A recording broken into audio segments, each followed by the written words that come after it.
অস্ট্রেলিয়ায় top and টি-20তে 21 রানে জয় তুলে নিয়ে ফাইনালে বাংলাদেশ এসপি দল।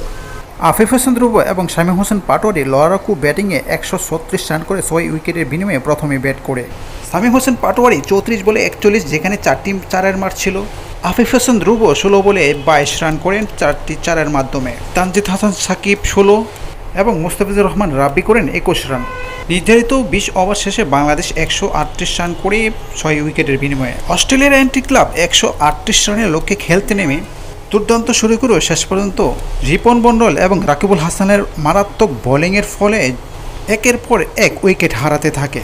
বাংলাদেশের এসপি দলের কিপ্টে বোলিংয়ের ফলে 117 রান করতে পেরেছিল 9 উইকেটের বিনিময়ে, যার ফলে 21 রানে জয় তুলে নেয় বাংলাদেশ এসপি দল। 4টি দল সেমিফাইনালে উঠেছিল, সেখান থেকে প্রথম ফাইনালে উঠেছে বাংলাদেশ এসপি ক্রিকেট দল। ক্রিকেটীয় সব ধরনের খবর পেতে চ্যানেলটিকে সাবস্ক্রাইব করুন। আল্লাহ হাফেজ।